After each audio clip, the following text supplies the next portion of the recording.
All right, welcome back to part two of the Why Not Us, Why Not Now podcast. X and KB coming at you as we always do. Thank you to everybody who's watching us on YouTube or if you're listening to us on your podcast platforms, however you get your podcast. We appreciate you. KB, it's been a few moments over the years that have made me feel like, man, bro, you getting old. Damn, man, you starting to get old. And one happened within the past couple of weeks, and that would be the retirement of Russell Westbrook, who came into this league in 2008, had an 18-year career. Number one, it's hard to believe that 2008 was 18 years ago. Let's just start there. But Russ hanging it up after an iconic 18-year career, first ballot Hall of Famer. Man, first off, I just want to give a shout out to Russell Westbrook because nobody during his time in the league played harder on any given night with his motor than that man did. The shot selection might have been crazy at times. The decision making might have been crazy at times out there on the court with the basketball.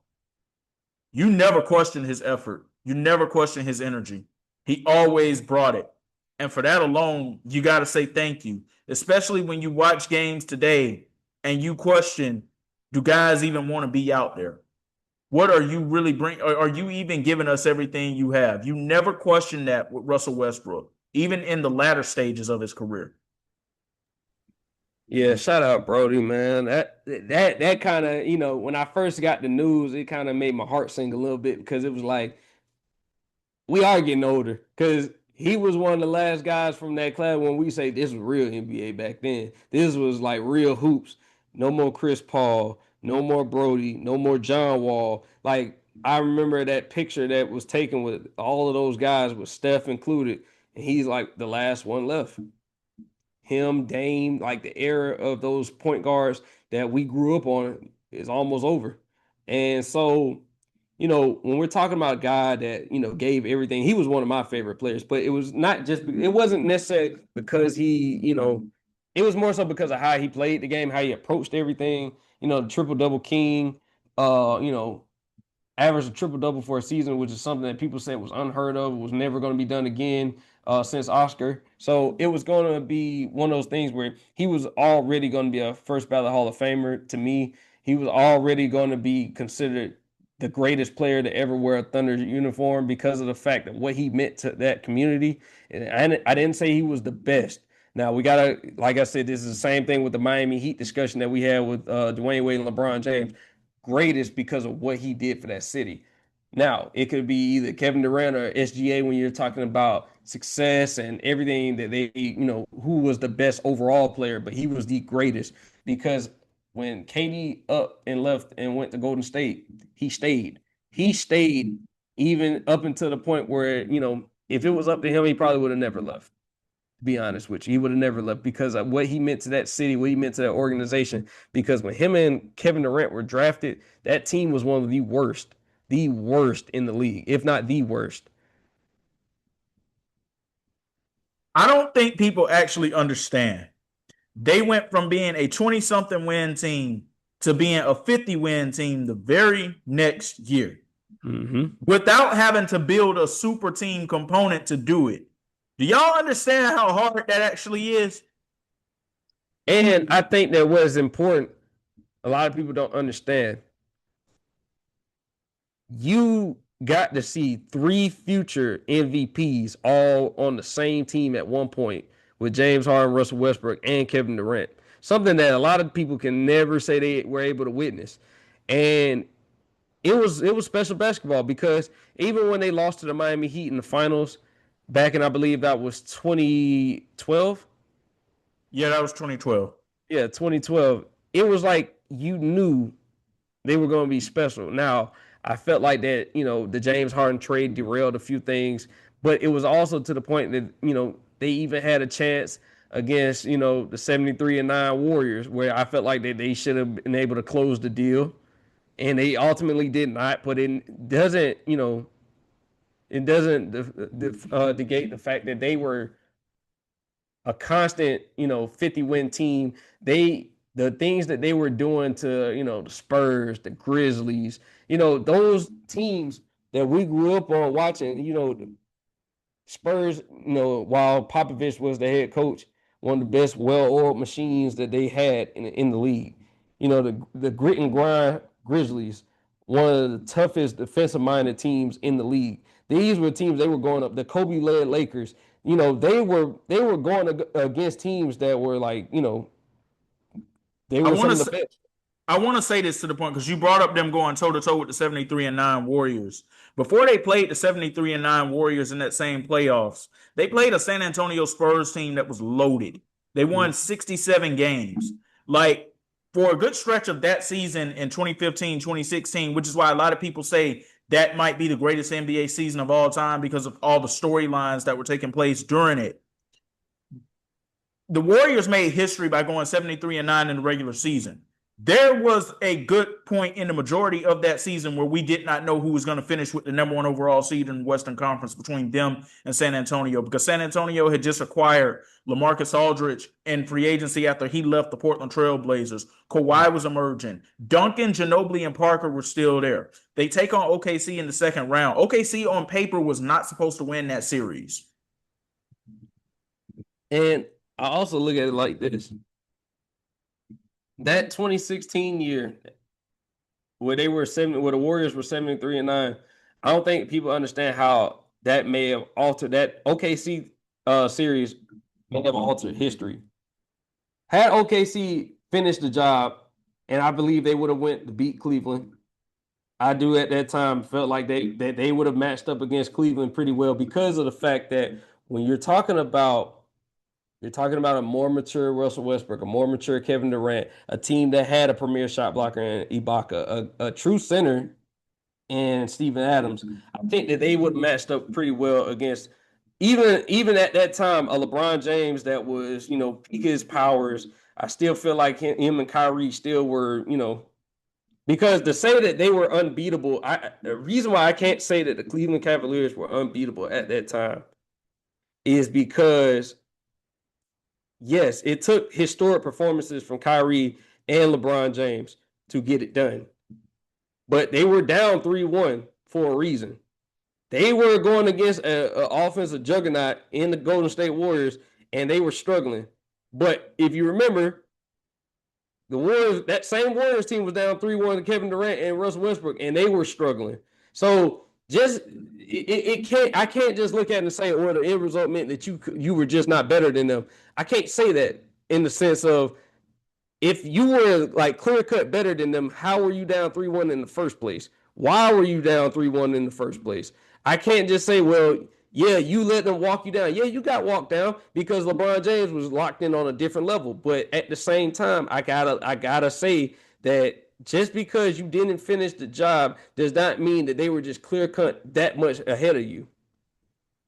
I can definitely say that Cleveland team would have beaten OKC because, yes, you're right. OKC was up 3-1 at one point on Golden State in that series. It was KD and Russ. Where was everything else coming from? See, I don't think they would have had the role players to match what Cleveland would have had. That's the thing. And it's like if KD and Russ are the only ones that are taking the shots, there are going to be nights those shots aren't falling, just like it proved itself in games 5, game 6, and game 7 of the Western Conference Finals.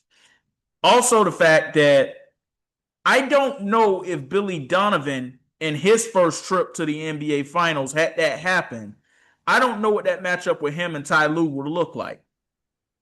Now, let me ask you something. I know you said about the role player situation. Now, even like, and I don't mean to get off topic, but had Harrison Barnes shown up in that Golden State and Cleveland series, does Golden State still lose? I don't think so. If Draymond Green doesn't get suspended in Game 5, I don't even think we're going back to Cleveland for Game 6. And I say all that, we're talking a whole bunch of hypotheticals. I know, and I was just asking that because I just wanted to kind of. But I'm gonna tell you I'm gonna tell you why the role player situation comes into play for me. Oh, absolutely, yeah. I think Serge Ibaka and Tristan Thompson would have equally been able to match up with each other on the defensive end of the court because they both were like that during that time period as front court defensive anchors. Cleveland would have known how to eliminate Dion Waiters from being effective for OKC because he literally was on their roster the year before that. Mm. Now I get what you're talking about with the role players because one thing that Cleveland had that OKC didn't have, they didn't have a J.R. Smith, they didn't have a Iman Shumpert, they didn't have guys like that that could, energetic guys that go get a bucket, play their roles pretty much. Everybody on that Cleveland team played their role. So I get it from that perspective. And maybe I'm not going to. So what I'm saying is, I think that what it is, if they don't win that series, if they don't, because that was going to be the potential matchup. Because at the time, I felt like that those guys had matured enough that they could have gave them a better run than, LeBron a better run than they did the first time they saw him when they were younger. So I think that the role player issue is a big thing. I do think that when it comes down to it, there wasn't very many teams defensively that were like that Golden State Warriors team because at the time that was a defensive juggernaut because the way that they locked in on OKC and made it difficult for a guy like Kevin Durant, who's a generational scorer at that time, they were okay with it just being those two that were going to beat them. They were okay with it just being the Russell Westbrook, Kevin Durant show because they knew, okay, you can do whatever you want to do. Those other guys aren't finna do anything, and that includes Serge Ibaka doing his mid-range pull-ups and whatever the case may be. They were okay with it being the Kevin Durant because they said, okay, we'll let you try to go 2-on-5. That's fine. We're okay with that. But I think that Russell Westbrook, for the most part, for the most of his career, he showed that he could he wasn't the same leader that a guy like Kevin, because we've seen Kevin Durant be a leader on a team, but he never had to be the leader like how it was once he actually like before he left OKC. He never had to be that leader. After OKC, he always had a Steph Curry. He always was like he had a Steph Curry, he had a Kyrie Irving, he had a James Harden. He played with some incredible players. Even if you want to say Phoenix, he played with a Devin Booker. He played in now Houston with guys that collectively are young guys, but they also are pretty good. But I don't think that Kevin Durant was the leader that Russell Westbrook was. He wasn't, but here's where I think the story of Kevin Durant's career comes into play. No matter how amazing the players were that he was playing aside, where he's been, in his mind, none of those players were ever a better player than him. So how am I going to let you lead me if you're not a better player than me? And see, that's the thing. And I think that he figured that he was the best player on that Golden State team. But the thing was, if you see how the way that those guys guarded Steph in those finals, it still was Steph's team. I think we all kind of figured that it was still Steph's. You may be the better overall player at the time, but it was just more of an attention thing too. Like because you have a Stephen Curry on your team, that is what allows you to go one-on-one because there's no way we can leave Stephen Curry to go double you. There's no way. KB, let's have a real conversation real quick. Kobe Bryant was a better player in 2 NBA finals than Shaquille O'Neal was when they both played together on the Lakers. He was better in the series against Philly, and he was better in the series against New Jersey. The stats and the box score are not going to tell you that. But if you go back and you watch those games, Kobe was the best overall player on those teams. Who still got those finals MVPs? Shaq, of course. Whose team was it still? Shaq. Until it wasn't. And the same thing. See, the thing with Steph was such an offensive engine that there's no way. Like even because you remember that second championship they won together, it was people that said that Steph deserved that MVP more than Kevin Durant. It was the second one. I believe that until Game 3 rolled around. Yeah, because it was to the point where they were dominating in such fashion that it was kind of like, okay, yes, y'all are dominating, but who is the real reason that y'all are dominating? And I think that Steph was more of a because when things were going wrong in OKC. Kevin Durant couldn't pull it together in that 3-1 collapse. It was nothing he could do. It was nothing that he could do. And I think that Golden State's defense made it so difficult for him that it was like, all right, you're the leader. You're supposed to put a stop to this. And that's why I say, like, it was just in a similar sense of LeBron needed Dwayne Wade to help him win championships and help him, like, learn how to win. The same way he needed Steph Curry because, like I said, regardless of the context around it, Steph had already won before him. Regardless of context, like I said, I understand the Kyrie and Kevin Love injury, but he already won. So you needed him more than he needed you. And I think Russ needed somebody. I think Russ's play style, the reason why he could never go to a championship winning team and just fit in because his play style was too, at times, erratic. Oh, And yeah. Him and James Harden in Houston, if you know basketball, you knew that wasn't going to work. You knew that wasn't going to lead to any major winning. And I wanted it to, but you got to think James Harden was not that same player he was in OKC at this point in his career. Prior to all of that, you wanted, like, they even dealt Clint Capella to make more space for Russ to operate. That was the point where I'm saying, like, he needed to be on the right collection of guys. And you also wanted it to work with the OKC trio of him, Paul George, and Carmelo Anthony. But it worked for Paul George. Paul George seen the most success as an individual that he saw in his entire career. Yeah, but that's also where we saw the downfall of Carmelo Anthony, like starting in real time too. Like we saw like really quickly, okay, this is not the Melo from 2013, 2009, like not even close to it. That's when you saw it. I want to go back to the point that you brought up though about Curry, KD, and those Warriors. And I got to go back to something else really quickly because there's going to be people who are going to listen to that and say, you're too young to even know what you're talking about right now when it comes to Kobe and Shaq. I went back, I watched the games. I know who the best player on the team was. I'm not saying that he was more important than Shaq. I'm not even saying that he was more dominant than Shaq. Trust me, I've seen the picture, I've seen the clip, I watched the game where Shaq dunked on everybody on the New Jersey Nets team. I get it, I understand. But Kobe developing into the best player on that team around 2001, 2002, that is what helped that dynasty continue to go. But he was never going to get the full credit for that because it was Shaq's team. And everybody knew it was Shaq's team. And you know what's funny? When we go back through some of those playoff runs, Kobe had the better playoff run. Shaq had the better finals because of the fact that when you're talking about the centers that he faced in those finals, I think one of the best ones that he faced was old Dikembe Mutombo. And so when you're talking about it, Kobe led them in those statistics when you're talking about getting to the finals, but Shaq had no comparable matchup when he got to the finals. When you're talking about New Jersey going against like Kenyon Martin, when you're talking about going against an old Dikembe Mutombo, and I can't remember the guy's name from the Pacers, but Kobe and was old Rick Smits. Rick Smits. Okay, Rick Smits, exactly. So that wasn't it wasn't, and that's not to diminish Shaq, because I remember people always bringing up Kobe was a sidekick. If you played with Shaq around that time, you would have been a sidekick. And that includes LeBron at the time, because I don't think people understand when we say most dominant player in NBA history, Shaq, nobody could guard Shaq. There was nothing you could do with him. No doubles, nothing, because he also was a good passer when you're talking about passing out of the double team. So it wasn't too much you could do with Shaq. He also could run the floor.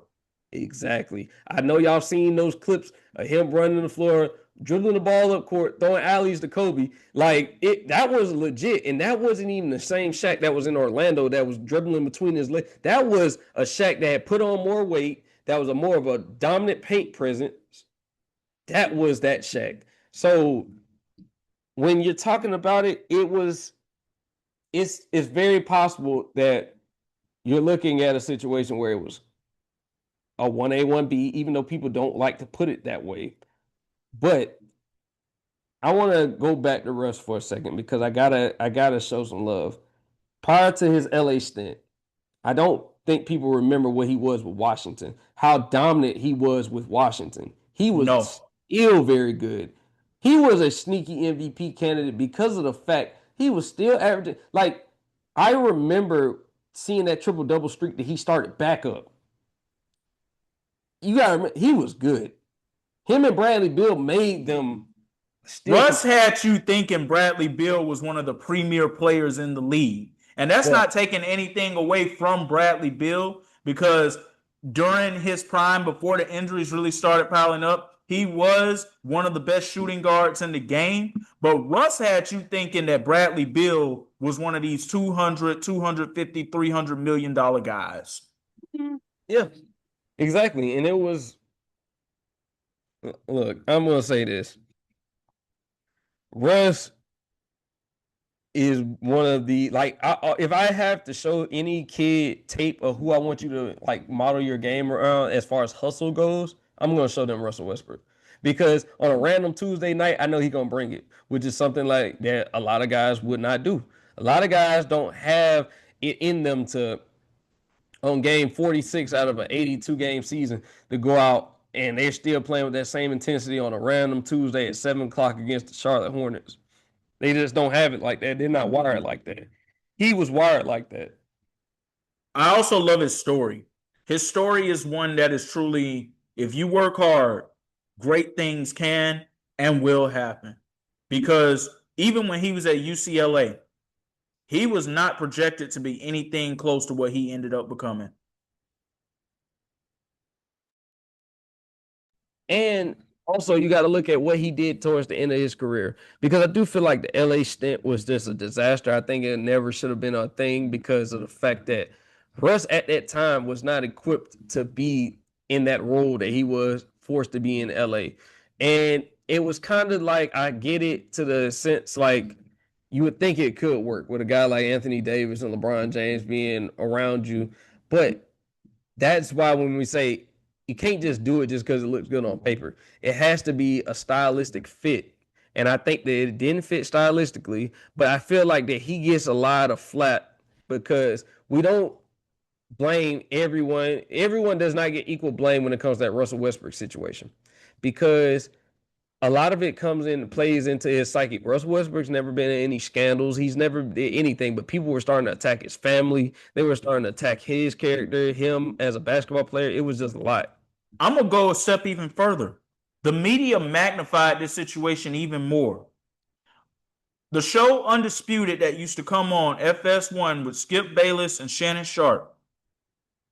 Skip Bayless used to have a segment of that show every single morning after Laker games were over, where he would have the low lights of Russell Westbrook playing and clown music playing over it. So the media magnified this whole thing even more beyond what it already was. But if they look at it, there's no way that a guy goes from averaging a triple-double all-star the year before and he just gets to LA and just forgets how to play basketball. That I'm still convinced that just was a bad fit. It was just a bad fit that never should have actually came about. And it was to the point where I just don't feel like everyone involved got the full blame. I think that turned his career into, he was looked at as a laughingstock because it was to the point where they were like, oh, Westbrook. But he contributed to every team he went to. He played hard with every team. He was willing to go to the Kings. I don't think people understand how bad, like, that is like basketball purgatory to go to the Kings. And he embraced it. He embraced going to the Kings. He went to the Nuggets and he balled in his role. In his role, he played hard. Even when it came to, like, Joker said that was one of his favorite teammates, because that just was what he brought to that, like what he brought on the court. And I hate what happened because prior to that LA stint, he was still one of the most feared players in the league. People still feared playing Russell Westbrook because they knew it was going to be one of those things. Like, even Dame talked about it. He's like, yeah, we used to talk crazy to each other, but it was still respect there because he knew what I could do and I knew exactly what he could do. And that was that. Pat Beverly, one of his biggest haters for years, said that he hated what they did to Russ because of his LA stint. You take out his LA stint, the way he's portrayed, not only in the media, but how he's portrayed around the entire league is different. And maybe he's still playing at that point, because I feel like prior to the LA stint, that he was still one of the most sought after people. Like, a lot of people wanted Russell Westbrook as their point guard because of, they knew when it came from whether it came from playmaking, whether it came from a scoring guard, a guy. You don't get point guards that rebound the ball like he did. That's one thing. He wasn't a super big point guard. He was 6'3", 6'4", and he was rebounding better than most 7-footers. You don't get that. You don't see that type of player anymore. And I would venture to believe we ain't gonna see a guy like that played with that much like zero fear. You ain't gonna see a guy like that come through the league very often. I'm gonna say this: if that's 2009 through 2014 LeBron James, it works because he was at the peak of his athletic powers at that point, and he was still a much more willing defender at that point. LeBron James in 2022 slowed down a bit. You knew he wasn't the same player that he had always been. But when it comes to that Laker team that Russ was a part of in the first place, especially that first year, KB, that was the time I started looking around and I was saying, hey, man, Rob Pelinka got to go. Because look at the roster he put together as a whole. Not even just Russ. Look at that roster that he put together as a whole. Look at how old those guys were that he put together out there as a roster. He put those, as Charles Barkley said, all those old geezers out there to play a young man's game.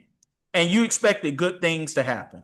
Yes, Anthony Davis was injured for a good chunk of that year. Yes, LeBron James missed some time with injury.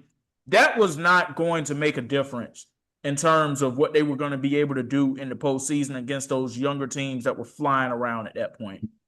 You heard Charles Barkley also say he was used as a scapegoat. He was the scapegoat in the LA situation because, like I said, we gotta find somebody to blame. Let's blame it on the guy who just averaged a triple-double and just came over here and we think he's the missing piece. Let's blame it on him. Not knowing that he had to adapt to his situation. He had to adapt to a different role than he was being asked to just the year prior when he was in Washington.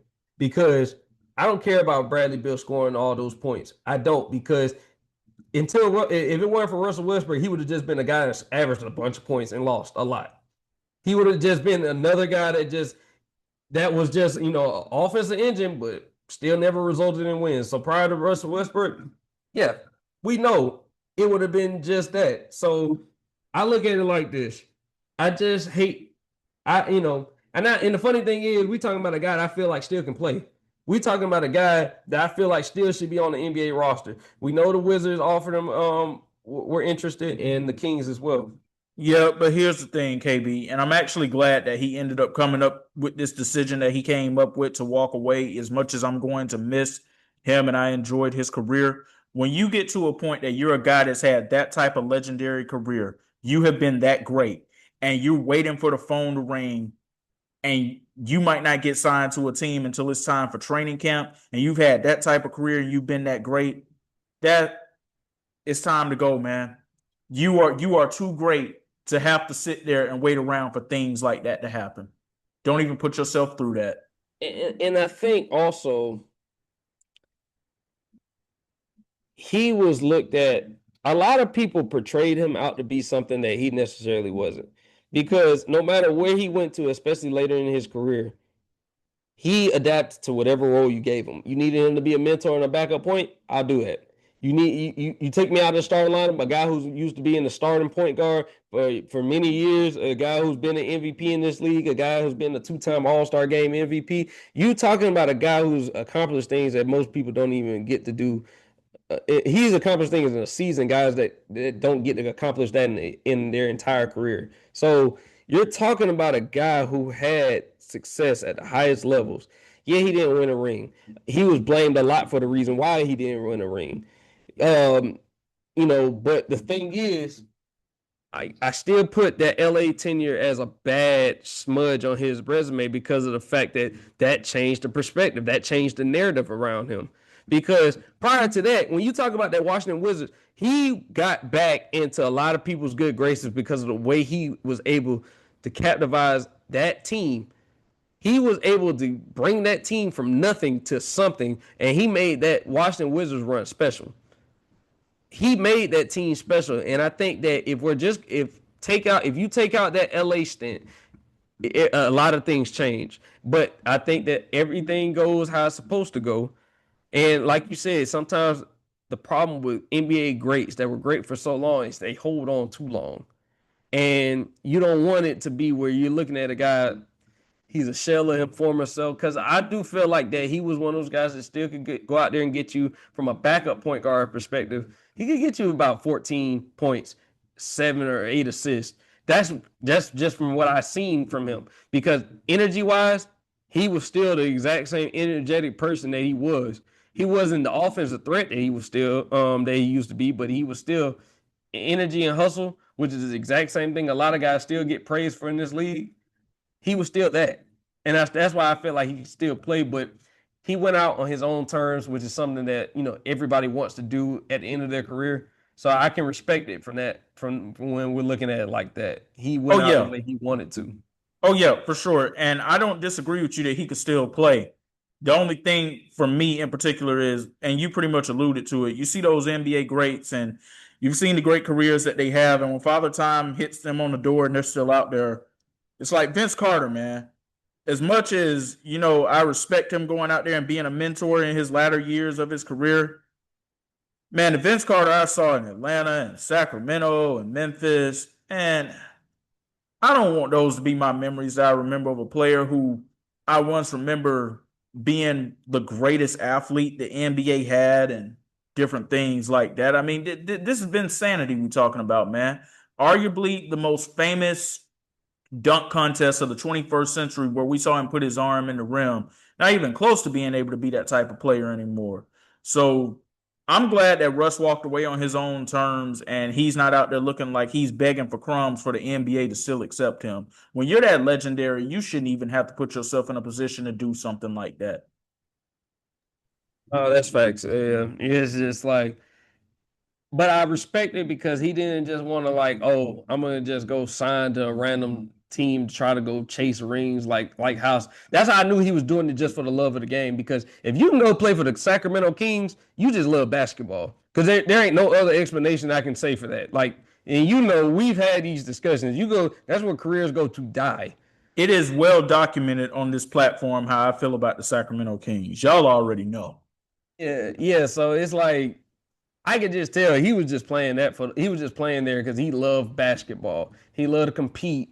He loved the grind of the whole thing. But every now and then, as once those legends get up to the certain age, the grind gets a little bit harder. It gets harder to go those practices. It gets harder to prepare for another 82 game season. And losing doesn't help it. It doesn't help. And when you're on a team that has no real direction, like the Sacramento Kings, if anything, they're trending downward. They just got off the DeMar contract. Still have Zach LaVine. No free agents want to come there. So when you're talking about things like that, I do think it would have been interesting to see him going back to Washington. Him and Trey being the point guards. Him because I know that would have been one of those things where I've been like, yeah, for a mentorship role for a team that's just trying to get into like the play-in picture, I would have been like, I could see it. I would have rather been in Washington 10 times before I would have wanted to go to Sacramento. Yeah, but I'm glad he didn't do that, KB, and end up over there wearing some random number like 37. And it's just like, all right, this ain't even close Yeah, to the that would guy have that I been nasty. remember. That would have been nasty work. I would have hated that. I would have been like, y'all got to give him back 4 or 0 because those are only 2 jerseys I can really see him wearing at this point. Because I think it was 18 in Sacramento. That was nasty. Yeah, not exactly the most fond memories there, but shout out to Russell Westbrook, man. First ballot Hall of Fame career. Can't wait to see what you do next. Hopefully, he sticks around the game and continues to give that knowledge back that he has. We already see that there are videos that he's been out at camps this summer with kids and helping show them the way, different things they should do out there on the court. He was showing one young man in particular how he should play defense, trailing with him. And when you see how fast Russ was moving with this young man, even at his age, that just goes to show you, man. Pro athletes, NBA players, that's a different level, man. For those of y'all who sit at home and go, man, I could go out there and I could do what these dudes doing. I'm sorry to tell you, no, no, no, no. But I want to go back to that KD Steph point that we made because it's going to segue me into where we going next, KB. Here's the moment that I truly knew that this was still Steph Curry's team when Kevin Durant was still in Golden State. 2019, KD strains his calf against the Houston Rockets. And remember, he's playing out of his mind in these playoffs. Like the 2019 playoffs before the strained calf injury happened, Kevin Durant looked like the best basketball player on the planet during that time period. The way he was getting buckets, how he was moving on defense, it looked like, all right, KD finally going to take the reins as the number one guy. And then the calf injury happens. And then what happens to the Warriors?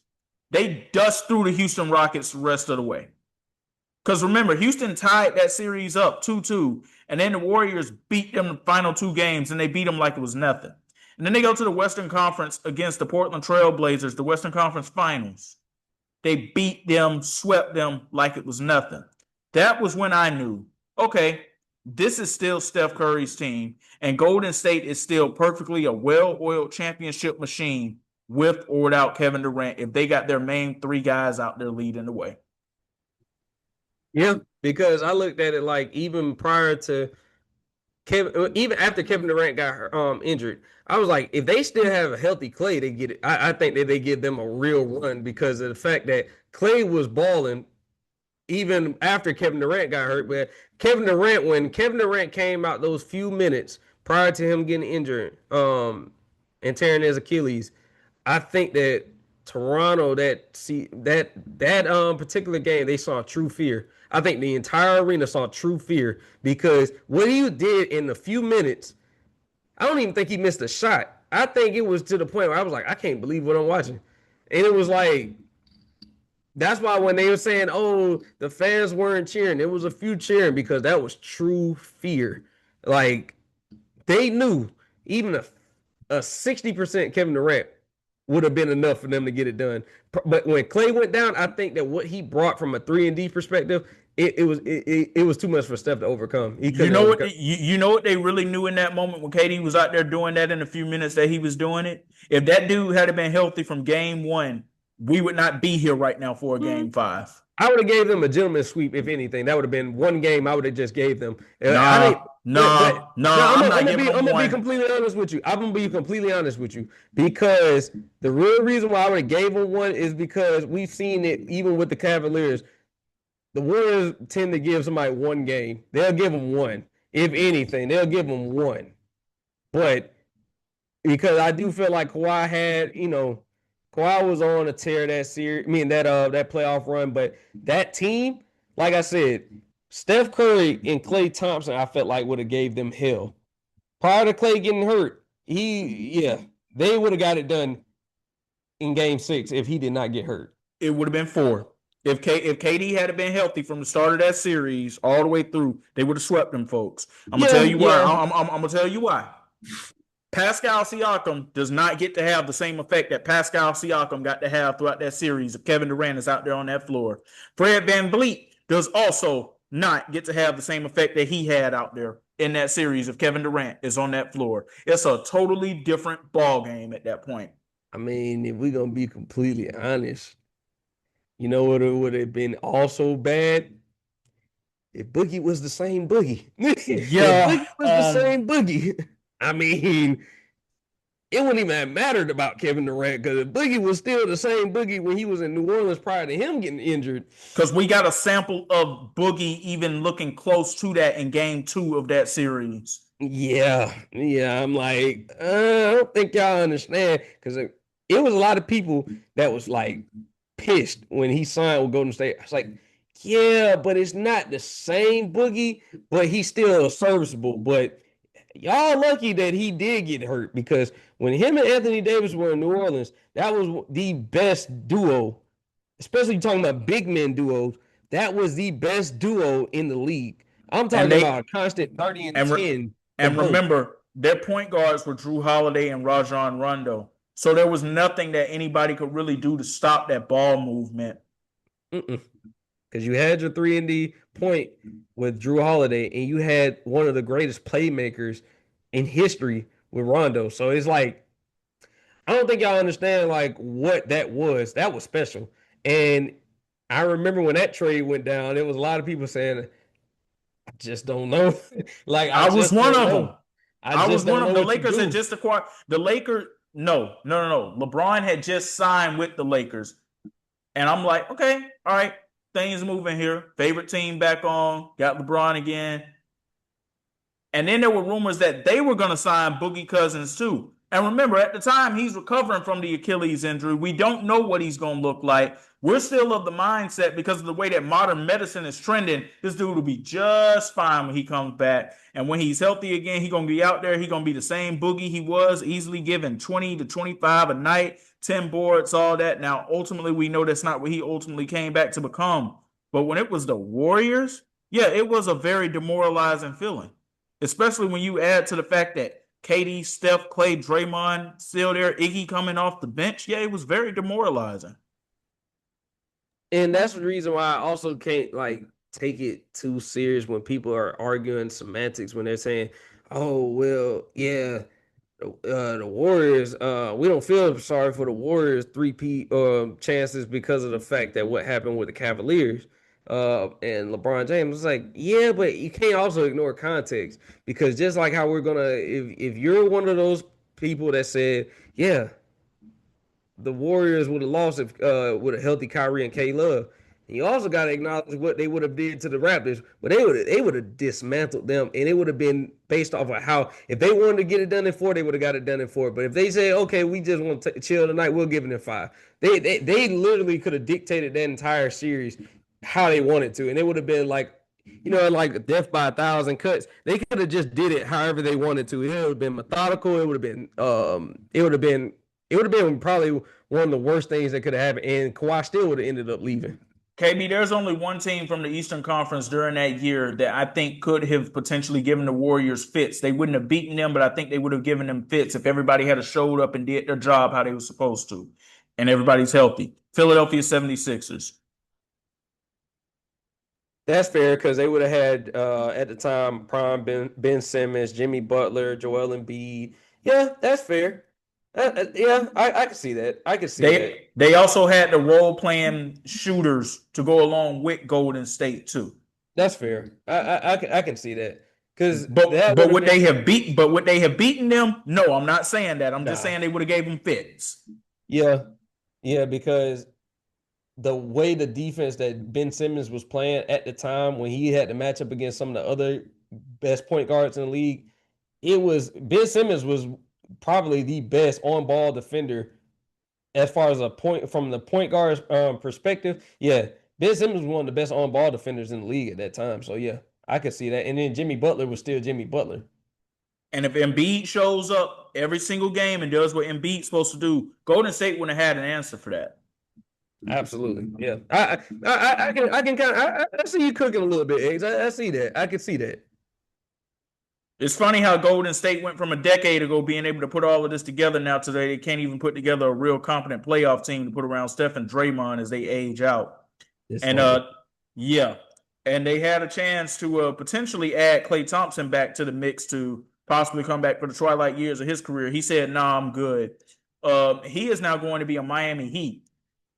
He wanted to get out of Dallas so bad that there is a $9.8 million part of his pay cut that he surrendered to the team to get up out of there.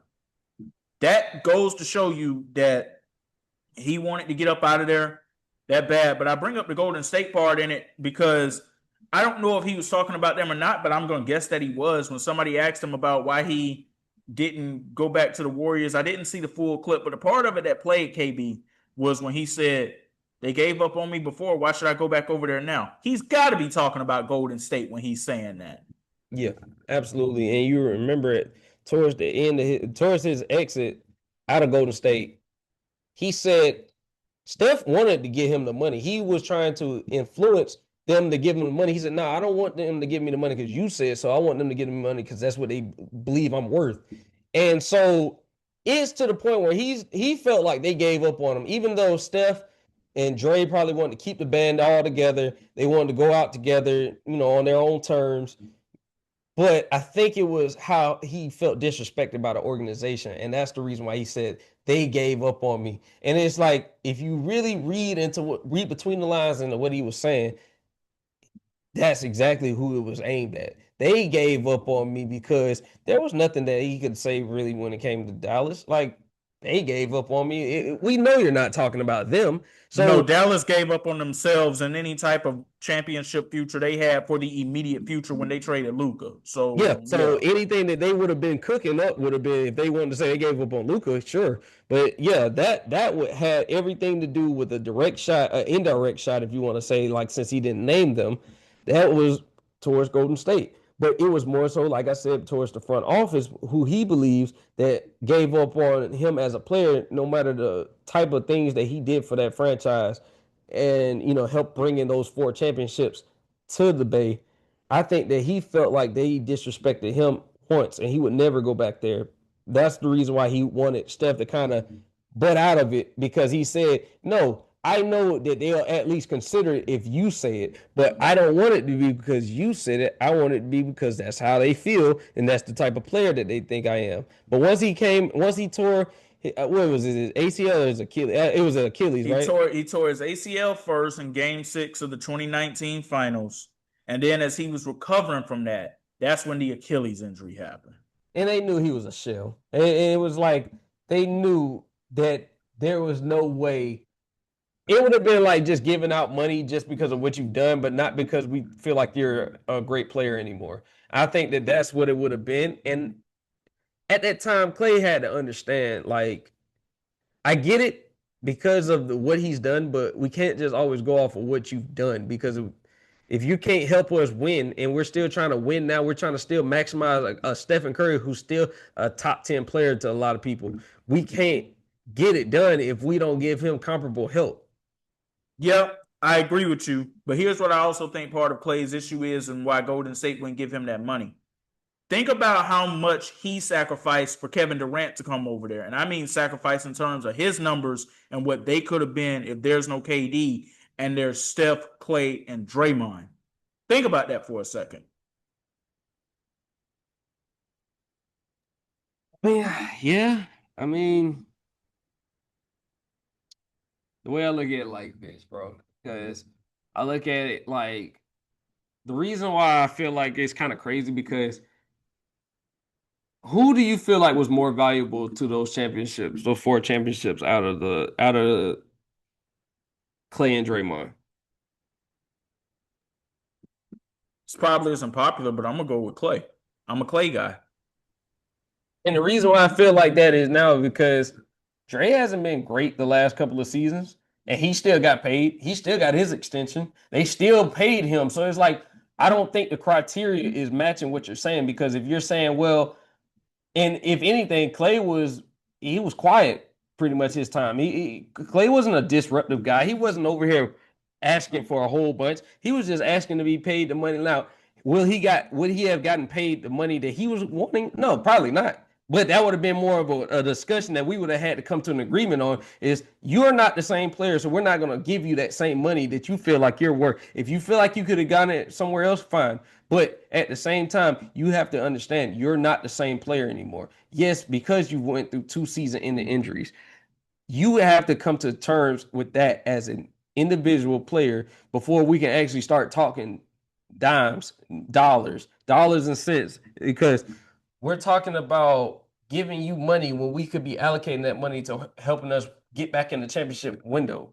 And if we're selling all this money out to you, you're basically telling us you don't care about the championship window being open anymore. You're basically telling us that as long as I got mine, I'm good. No, I agree with that sentiment 100%. And I'm not saying that it was the right mindset if that was what he was thinking going into it, but I can only think that that's got to be part of his thing with Golden State too. It's like, hey, wait a minute, I sacrificed prime years of my career and numbers I could have been having because we brought this other guy over here who helped us win 2 more championships. Like, I'm looking at my long-term overall legacy here. Like, we could be talking about me a whole lot differently right now if I'm here and that other guy is not here alongside Steph. Now, prime Klay Thompson, do you think he goes to another team and does the things that he's doing at a high level?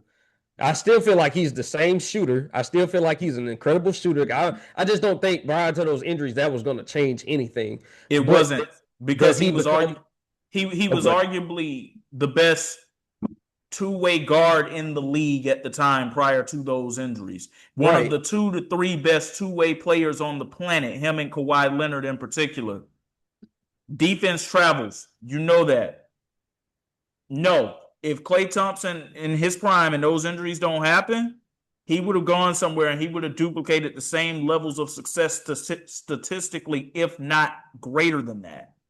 Yeah, because the way I looked at for him with his own team, I felt like he could have been anywhere from a 24 to maybe 25 point per game score. He still would have been towards the top of the league as far as 3-point percentage. Still would have been a great 3-and-D guy. I just think that he wouldn't have had the legacy type of success that he needed as far as like how he would have Golden State. Golden State provided him as much opportunity as he gave the Golden State to be in those situations, because I felt like he goes to a different situation unless the situation around him was going to be just as comparable to Golden State. I don't think he would have had the same success, because you were talking about he would have gone to a team that would have shelled out a lot of money for him, and they probably wouldn't have been one of the better teams. It may have been a team that would have been a contender, but I will say this: if he's the number one option, absolutely not. Right. Because I don't know if Klay could have been a 1 and helped lead teams to championships. But prior to those injuries, Klay was hell for everybody to have to deal with. And I don't think people really understand that who didn't see that 2014 to 2019 run before that ACL injury. I don't think revisionist history sucks, because all people remember is, oh, well, last year he wasn't this, and the year before that he was. No. And that's why when it comes down to the LeBron James conversation too, and I hear people talk about that tenure in LA and how much of a disappointment it is and how it's a damper on his legacy. Nah, boss, I remember the first 15 years of that man's career, and I remember him running an entire conference for nearly a decade. No damper on the legacy. Like, I know what my eyes saw. And same thing when it comes to Klay Thompson too. I know what my eyes saw. You could not guard that man straight. Like, even if you played the greatest defense you could play on him, his shot was so automatic. There was one point that we seriously were arguing, and this was a legit argument. There was one point we were arguing who's the better shooter, Klay or Steph, and it was a legit argument. Because I always argue that. I said, form-wise, he had the best form. He had the best form. He had the quickest trigger. Steph had more of the range, but I felt like that Klay from just off on the run, coming off screens, even when you're talking about he can put the ball on the floor too. I think people forget prime Klay Thompson wasn't just no spot up shooter. He was getting busy. He was backing people down. He was going like 3-and-D was a real thing, because he can shoot threes, but he'll put that ball on the floor. And like 37 points in a quarter. That was a thing. I saw it. I lived through it. That was one of the greatest offensive performances I've ever seen. Like, no matter the era or whatever. And the amount of dribbles that it took, like, come on, man. Like, we talking about a guy that's when I knew. I was like, yeah, it's a good thing that I know Golden State is super happy he didn't leave, because he had ample opportunity to leave when he wanted to. And honestly, he would have deserved it if he wanted to leave and go lead his own team. I wouldn't have been mad because of what he could. We talking about this guy possibly, in a different light. Like I said, he may have not had the, success far as like team accomplishments, but we're talking about a guy who already was an all-star, who would have propelled himself into different conversations now. You talking about most improved, all that kind of stuff. He would have been in those conversations. He would have been winning different awards now at this point. 100%. Like, if I plug prime Klay Thompson into that system right now at OKC, they don't lose to the San Antonio Spurs. Hell no. To be honest, they may not even lose to the Knicks. If they were to get to the Knicks, it's like, that Klay Thompson? That Klay Thompson. With that Klay Thompson, you don't go 7 games with the Pacers last year either. You don't go 7 games with the Pacers. You take down the Knicks because, like I said, meet prime Klay Thompson over Josh Hart, OG Anunoby. Like, you're talking about the role players that had to play their part. Yeah, no. Klay Thompson alongside this version of Shea. Yeah, no. One last question, and then we got to get out of here. since he is now going to be on the Miami Heat 2-year deal, 13 years, there's an option going into year 2. What does he bring to the table for Miami, in your opinion, for next year? I think that the thing people got to understand, is he the same player that he once was? No.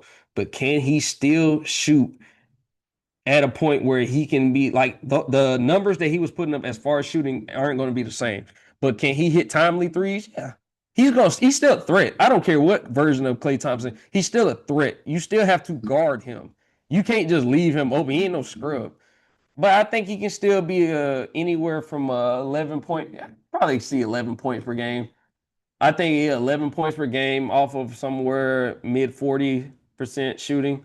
I think that's something that is more of an ideal role for him. And playing off of a guy like Giannis, it's going to make it easier for him to get those opportunities because it would be almost like playing with an offensive engine like a Luka Doncic. The eyes are going to go attract to the superstar on the team, which is going to give more opportunities for him. I think that that's more of a realistic 11 points per game. That's cool because that's on a floor. Could he get to as high as maybe 14? Possibly. Possibly. A lot of things got to go right, but yeah, possibly because he's going to be on the team that he does fit a role that is needed on that team. They need shooting, and he does fit the bill. That's what they need.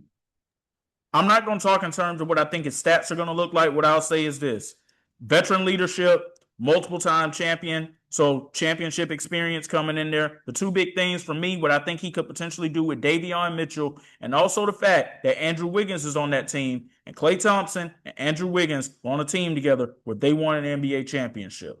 That Miami is going to be something to look out for. Like, Philly's got their thing they're doing. The Knicks are there, obviously. Miami is going to be a team that you are going to have to look out for. And also an extra motivated Giannis. Giannis might be back in MVP mode for real next year. So got to be on the lookout for that. But that's going to wrap it up for this edition of the Why Not Us, Why Not Now podcast. We thank you all for listening. We'll be back again soon with another one. KB, I'm X. We're saying peace.